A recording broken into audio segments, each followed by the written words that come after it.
देखो हम हीमेटोलॉजी पढ़ रहे हैं, ठीक है। तो हीमेटोलॉजी में मैंने आयरन डिफिशिएंसी एनीमिया पूरा पढ़ रखा है, अगर आपने नहीं पढ़ा है तो पढ़ लें, ठीक है। उसके बाद हीमोलिटिक एनीमिया पढ़ा रहे हैं, जिसमें हीमोलिटिक एनीमिया में मैंने क्लासिफिकेशन और पैथोफिजियोलॉजी बता रखी है। तो हीमोलिटिक एनीमिया में जैसे हेरिडिटरी स्पेरोसाइटोसिस होता है, या G6PD डिफिशिएंसी एनीमिया होता है, या फिर सिकल सेल एनीमिया, थैलेसीमिया, ठीक है। तो आज हम हेरिडिटरी स्पेरोसाइटोसिस के बारे में पढ़ेंगे, ठीक। तो उसे पढ़ने से पहले थोड़ा सा एक चीज़ देख लो कि आरबीसी का फॉर्मेशन किस तरह से होता है, ठीक है। तो जैसे ये वाला एक कोई बोन ले ली, जैसे मान लो लॉन्ग बोन, जैसे फीमर है या टीबिया फिबुला कोई सी, ठीक। तो ये वाला क्या है, ये वाला बोन का पोर्शन है, और इसके अंदर ये जो है ये बोन मैरो है, ठीक है। तो बोन मैरो के अंदर क्या होता है, बहुत सारी सेल्स होती हैं तुम्हारे, जिसमें से एक होती है हीमेटोपोइटिक स्टेम सेल, ठीक है। तो हीमेटोपोइटिक स्टेम सेल क्या करती है, डिवाइड होती है और एक एरिथ्रोब्लास्ट का फॉर्मेशन करती है। यानी कि एक ये नॉर्मल कंडीशन के बारे में बता रहा हूँ, जब कोई आदमी नॉर्मल होता है तब।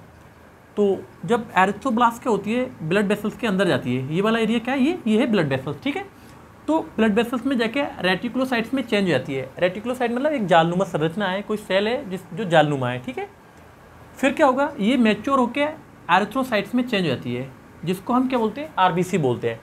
तो आरबीसी लगभग 120 दिन लगभग जीवित रहती है, उसके बाद स्प्लीन में जाके टूट जाती है, जिसको हम जैसे आरबीसी के टूटने को क्या बोलेंगे, हीमोलिसिस बोलते हैं, ठीक है। तो ये तो एक बिल्कुल नॉर्मल कोई व्यक्ति है जो नॉर्मल है, तो उसकी इस तरह की कंडीशन होती है आरबीसी फॉर्मेशन के लिए। लेकिन मान लो कोई एक बंदा हेरिडिटरी स्पेरोसाइटोसिस से ग्रस्त है, मतलब बीमारी हो रखी है, तो उसके लिए क्या होता है। तो देखो जैसे मानो ये क्या है, एक सेल है हीमेटोपोइटिक स्टेम सेल, ये वाली, ठीक है। इसके अंदर ये क्या है, न्यूक्लियस, ठीक। और न्यूक्लियस के अंदर क्या होता है, क्रोमोसोम होते हैं, और ठीक है। तो देखो जैसे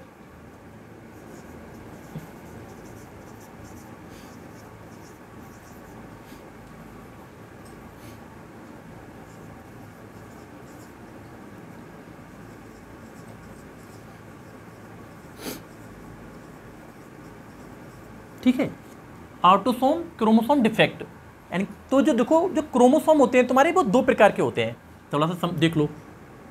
जो क्रोमोसोम होते हैं तुम्हारे वो दो प्रकार के होते हैं, एक तो सेक्स क्रोमोसोम होते हैं, ठीक, और एक होते हैं ऑटोसोम, ठीक है। तो सेक्स क्रोमोसोम क्या होते हैं तुम्हारे, एक्स एक्स या एक्स वाई, अगर फीमेल है तो एक्स एक्स होंगे और मेल होगा तो एक्स वाई। और ऑटोसोम जो होते हैं इनकी संख्या जो होती है वो 44 होती है, ठीक है। ये मेल फीमेल में सेम रहते हैं।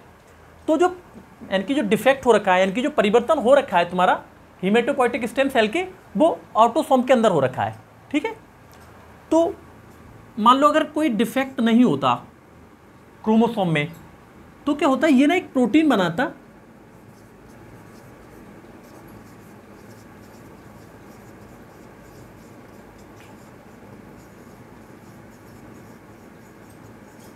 ठीक है, एनकाइरिन स्पेक्ट्रिन प्रोटीन, ठीक है। और एनकाइरिन स्पेक्ट्रिन प्रोटीन का काम क्या होता है, ये क्या करती है, आरबीसी का ना स्केलेटन बनाती है,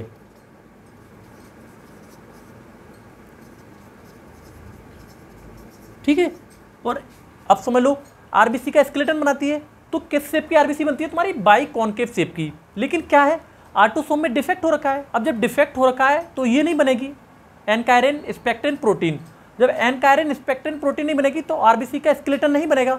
जब स्केलेटन नहीं बनेगा तो इसका शेप कैसा होगा, स्फेरिकल शेप बनेगा,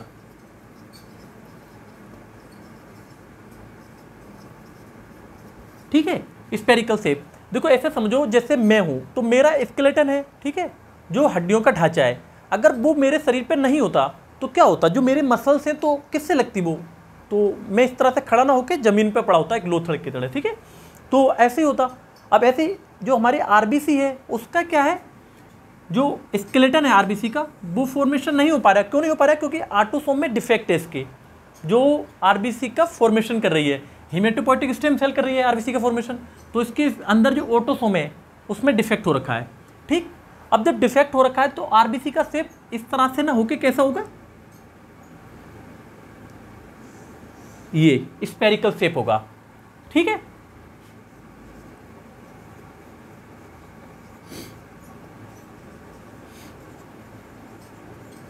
ठीक है, अब देखो ये स्फेरिकल शेप की आरबीसी जब यहां से गुजरेगी स्प्लीन से, तो स्प्लीन की ये मैक्रोफेज है।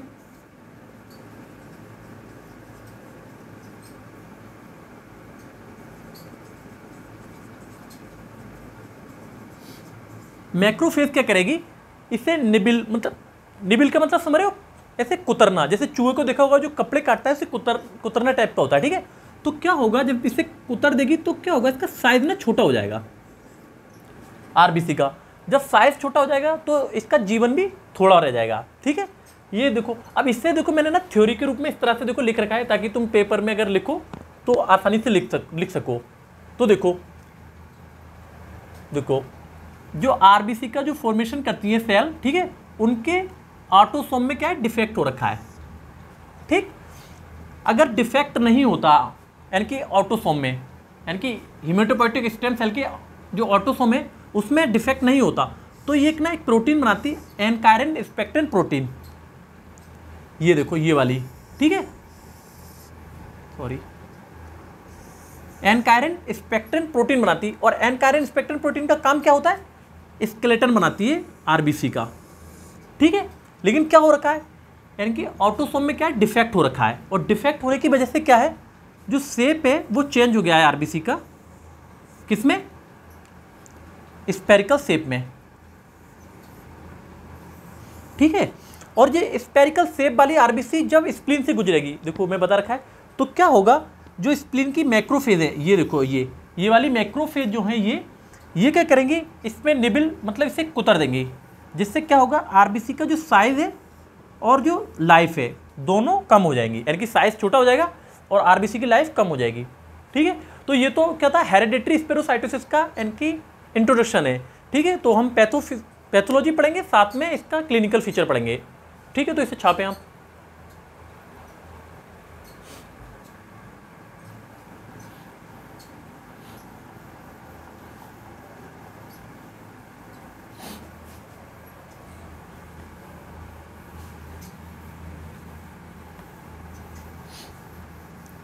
अब देखो इसकी पैथोलॉजी देखो क्या होगी, यानी कि हेरिडेटरी स्पेरोसाइटोसिस की पैथोलॉजी क्या है।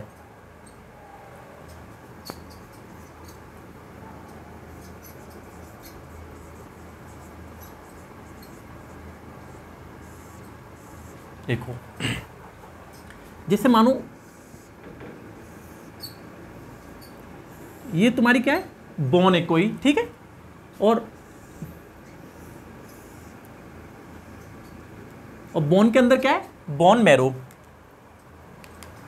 ठीक है। तो इसमें क्या होगी, हीमेटोपोइटिक स्टेम सेल होगी, ठीक है। और इसके जो क्रोमोसोम है उसमें क्या है, डिफेक्ट हो रखा है, ठीक है। अब जब डिफेक्ट हो रखा है तो ये जो होगी बाइकॉनकेव शेप वाली आरबीसी तो बनाएगी नहीं,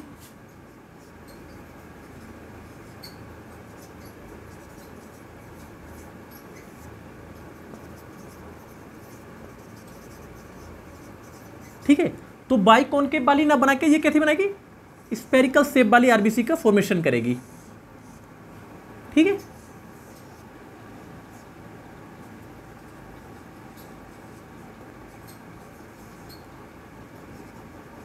ठीक है, स्फेरिकल शेप वाली आरबीसी। अब ये स्फेरिकल शेप वाली आरबीसी क्या होगी, तुम ये स्प्लीन से गुजरेगी, ठीक है।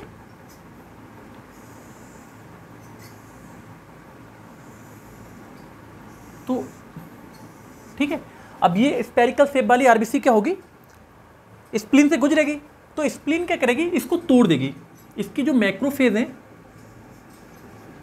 ठीक है, इसको तोड़ देंगी आरबीसी के लिए। और आरबीसी टूटने के बाद क्या बनेगा, दो चीजें बनेंगी, एक तो हीम बनेगा प्लस ग्लोबिन, ठीक है। तो जो हीम वाला पार्ट है ये तो हो जाएगा स्टोर, यहां पे हो जाएगा या रिवर्स आके लीवर के अंदर हो जाएगा। और जो ग्लोबिन भाग है इससे बनेगा तुम्हारा अनकॉन्जुगेटेड बिलिरुबिन,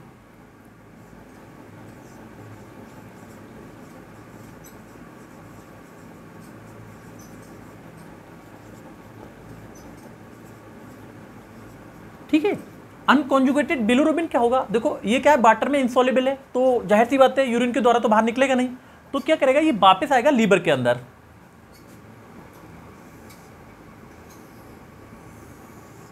ठीक है।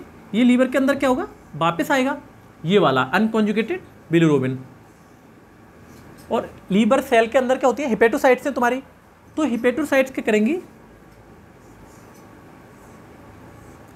हिपेटोसाइट क्या करेंगी, जो अनकॉन्जुगेटेड बिलिरुबिन है इसे कॉन्जुगेट में चेंज कर देंगी, यानी कि अनकॉन्जुगेटेड बिलिरुबिन को कॉन्जुगेटेड बिलिरुबिन में, ठीक है। और साथ में क्या होता है, जैसे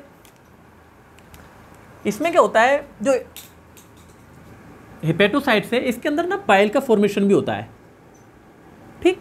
तो ये दोनों क्या करेंगे, बाहर निकल आएंगे और गैल ब्लैडर में पहुंच जाते हैं, ठीक है।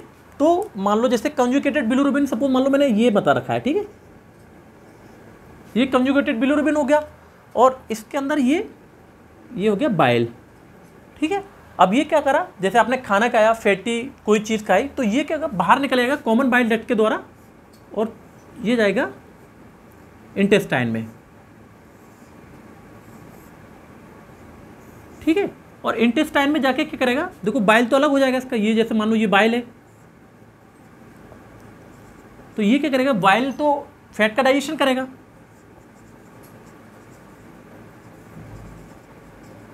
ठीक है। और जो कॉन्जुगेटेड बिलिरुबिन है ये ना दो भागों में टूट जाएगा, किस किस में, देखो एक तो स्टेरकोबिलिनोजन में टूटेगा,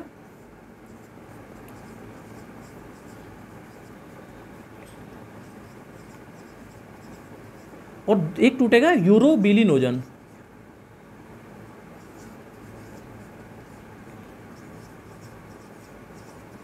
ठीक। इंटेस्टाइन में जो तुम्हारा कॉन्जुगेटेड बिलिरुबिन है वो दो भाग में टूट जाएगा, एक तो स्टेरकोबिलिनोजन और एक है यूरोबिलिनोजन। तो स्टेरकोबिलिनोजन क्या है, ये मल के द्वारा तुम्हारा जो स्टूल है उसके द्वारा बाहर निकल जाएगा, लेकिन जो यूरोबिलिनोजन है ये मल के द्वारा बाहर नहीं निकलेगा, तो ये क्या करेगा, ब्लड के थ्रू क्या जाएगा, किडनी में आ जाएगा तुम्हारी,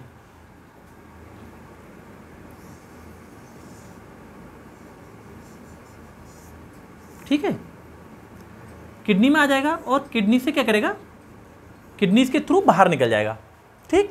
लेकिन क्या होगा, जैसे मान लो ये यहाँ आया तो यहाँ पे सेल होती है इंटरस्टिशियल सेल,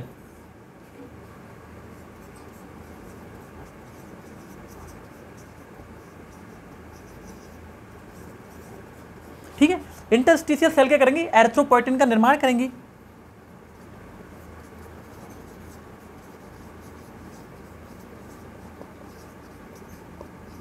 देखो इसके ही मैं जो बना रहा हूँ इसी से क्लिनिकल फीचर बताऊंगा पूरी तरीके से, तो मैं अलग से याद करने की कोई जरूरत ना पड़ेगी, ठीक है। तो इंटरस्टिशियल सेल क्या करेंगी, एरिथ्रोपोइटिन का निर्माण करेंगी। अब देखो जैसे सपोज मान लो यूरोबिलिनोजन का एक मॉलिक्यूल यहाँ आया टूट के, एक आरबीसी के टूटने से एक यूरोबिलिनोजन बना, और यूरोबिलिनोजन जब यहाँ आएगा किडनी में तो जो इंटरस्टिशियल सेल है वो काउंट कर लेंगे इसे, क्या एक मॉलिक्यूल यूरोबिलिनोजन का आ गया, तो ये क्या करेगी, इंटरस्टिशियल सेल एरिथ्रोपोइटिन का एक मॉलिक्यूल बनाएगी और ब्लड के थ्रू वो क्या करेगा, ठीक है, बोन मैरो में जाएगा और ये यहाँ पे एक्ट करेगा, इससे एरिथ्रोपोइटिन का मॉलिक्यूल क्या आप एक आरबीसी का मॉलिक्यूल बनाए, ठीक है। ये तो हो गई इसकी पैथोलॉजी। अब देखो क्लिनिकल फीचर क्या होंगे,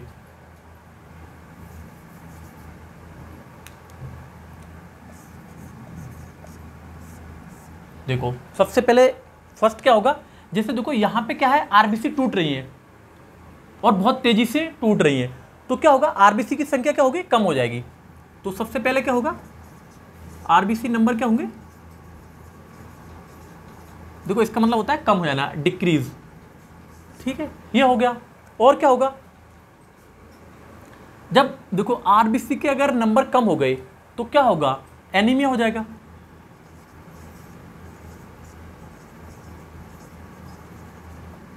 ठीक। अब क्या होगा, जैसे देखो एक चीज समझो, जैसे क्या है, स्प्लीन क्या करती है, जैसे कोई भी फॉरेन बॉडी है, मतलब जैसे माइक्रो ऑर्गेनिज्म है, बैक्टीरिया, वायरस, या तुम्हारी आरबीसी जिसका जीवन 120 दिन से पूरा 120 दिन हो गए, या फिर उसका शेप में कोई परिवर्तन आ गया, तो स्प्लीन क्या करती है, उसे ना तोड़ देती है या मार देती है। अब क्या है, तुम्हारी देखो शेप की वजह से, यानी कि स्पेरिकल शेप हो रखा है आरबीसी का, जब आरबीसी का शेप स्पेरिकल हो रखा है तो स्प्लीन क्या करेगी, देखो बहुत, यानी कि जो आरबीसी की ज़्यादातर तादाद क्या है, 90% 80% स्पेरिकल शेप हो रखी है, तो स्प्लीन क्या करेगी, सबको तोड़ने की कोशिश करेगी। तो इतनी से साइज पे तो वो कर नहीं सकती, सब तोड़ सकती है आरबीसी को, तो क्या करेगी, अपना साइज को ना बढ़ा लेगी ताकि आसानी से तोड़ सके, सब आरबीसी के लिए जो स्पेरिकल शेप की हैं। तो क्या होगा, स्प्लीन का साइज बढ़ जाएगा।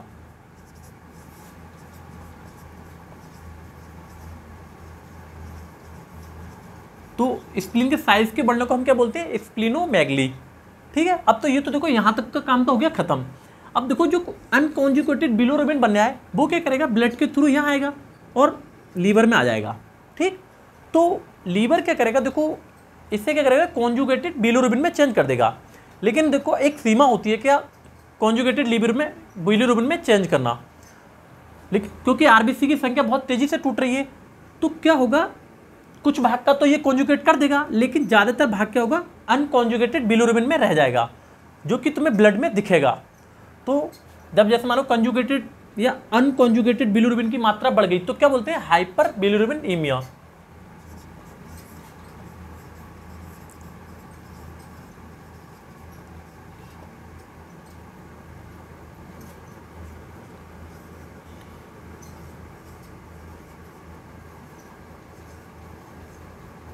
ठीक है, देखो ईमिया मतलब होता है हाइपर बिलिरुबिन, यानी कि बिलिरुबिन की मात्रा बढ़ गई।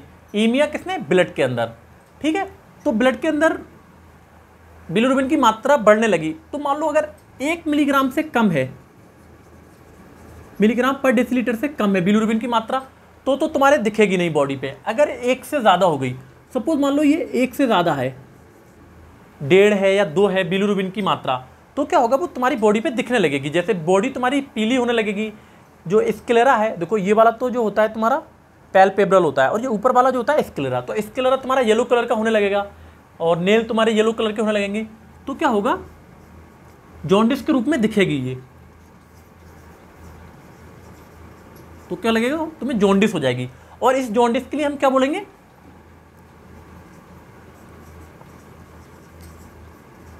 Haemolytic jaundice. ठीक है, अब देखो यहां के बाद क्या आएंगे, यहां पे आके रुकेगा, यानी कि कंजुगेटेड या नॉन कंजुगेटेड बिलिरुबिन। तो नॉन कंजुगेटेड बिलिरुबिन क्या होगा, तो इससे क्या होगा,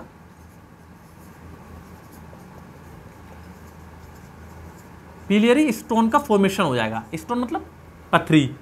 तो बिलियरी स्टोन का फॉर्मेशन तुम्हारे गैल ब्लैडर के अंदर होने लगेगा। देखो ये ना पूरा एक टॉपिक है, जब मैं गैल ब्लैडर को पढ़ाऊंगा तब बताऊंगा किस तरह से पथरी का फॉर्मेशन होता है। ठीक है, लेकिन इतना लिख लो यहाँ पे, यानी कि जो होगा बिलियरी स्टोन का फॉर्मेशन होने लगेगा। अब देखो यहाँ से तुम्हारा क्या हुआ, जो अनकॉन्जुगेटेड बिलिरुबिन है या कॉन्जुगेटेड बिलिरुबिन है वो तुम्हारा इंटेस्टाइन में आ जाएगा। ठीक है, और इंटेस्टाइन से तुम्हारा यूरिन पे आ जाए, किडनी में आएगा, किडनी के द्वारा, किडनी से क्या होगा, यूरिन के द्वारा बाहर निकल जाएगा।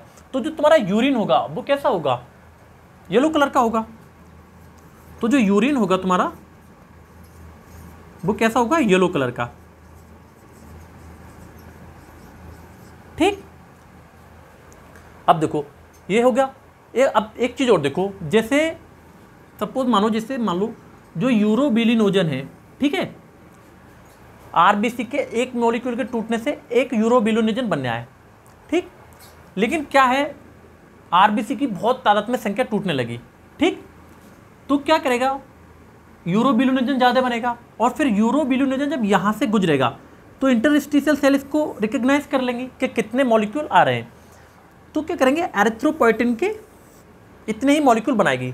जब यूरोबिलिनोजन ज़्यादा बनने आए तो एरिथ्रोपोइटिन भी ज़्यादा बनेगा, और एरिथ्रोपोइटिन ब्लड के थ्रू कहाँ जाएगा, बोन मैरो के अंदर। तो क्या करेगा, ये क्या करेगा, एरिथ्रोपोइसिस की क्रिया को बढ़ा देगा। ठीक, तो क्या होगा, जैसे एरिथ्रोपोइसिस की क्रिया बढ़ेगी तो ये मल्टीप्लाई तेजी से करने लगेगी। तो जो तुम्हारी बोन मैरो होगी वो हाइपर सेलुलर हो जाएगी। हाइपर सेलुलर मतलब इसमें पूरे में सेल भर जाएंगी। ठीक है, ये सेल हिमेटोपोइटिक स्टेम सेल पूरे बोन मैरो के अंदर भर जाएंगी। तो बोन मैरो क्या हो जाएगी, हाइपर सेलुलर हो जाएगी।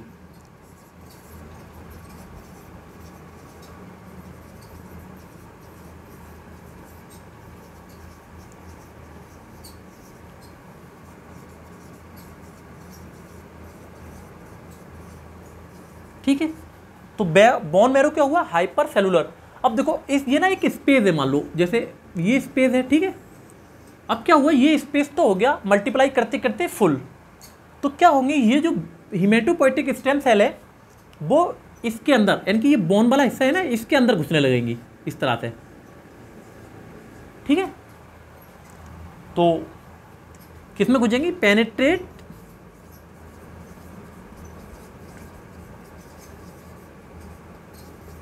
इनटू बोन, ठीक है।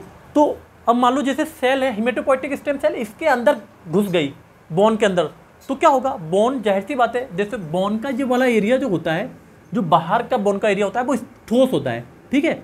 और ठोस के अंदर अगर लिक्विड की मात्रा, जैसे हिमेटोपोइटिक स्टेम सेल क्या होती है, लिक्विड सी होती है, अगर वो इसके अंदर घुस जाएगी तो क्या होगी, बोन तुम्हारी कमजोर नहीं हो जाएगी, तो बोन क्या होगी, वीक हो जाएगी,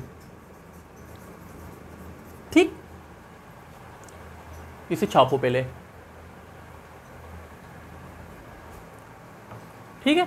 देखो इसे छाप लो पहले, इस वाले को, क्लिनिकल फीचर को मिटा दूं।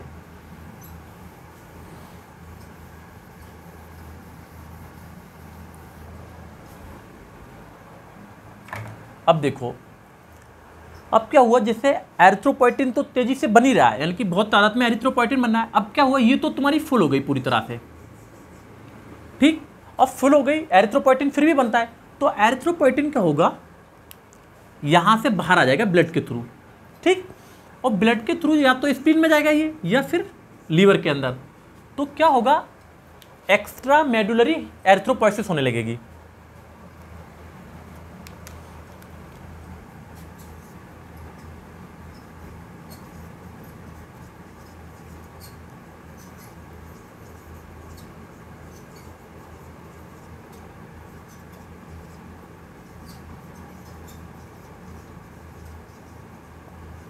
ठीक है। एक्स्ट्रा मेडुलरी एरिथ्रोपोइसिस या तो देखो स्प्लीन के अंदर होगी या लीवर के अंदर होगी, तो कहाँ कहाँ हो सकती है, या तो लीवर में होगी या फिर कहाँ पे होगी, स्प्लीन के अंदर, ठीक, ठीक है। देखो ये तो हो गया क्लिनिकल फीचर तक हो गया। अब कल हेरिडेटरी स्पेरोसाइटोसिस का एग्जामिनेशन और क्या क्या हम टेस्ट करा सकते हैं, मतलब हमें इस तरह के क्लिनिकल फीचर्स दिख रहे हैं, तो हमें कौन सा टेस्ट कराना चाहिए कन्फर्मेशन के लिए, तो हम कौन सा टेस्ट कराएं और फिर उसके बाद क्या ट्रीटमेंट दें ताकि पेशेंट हमारा ठीक हो जाए, ठीक है। तो ये हम नेक्स्ट लेक्चर में पढ़ेंगे। Thank you. एक चीज़ और, हाँ देखो, वीडियो अगर सही लगती है तो प्लीज़ यार सब्सक्राइब कर दिया करें चैनल को, ताकि मैं भी थोड़ा सही रहूँ। Thank you.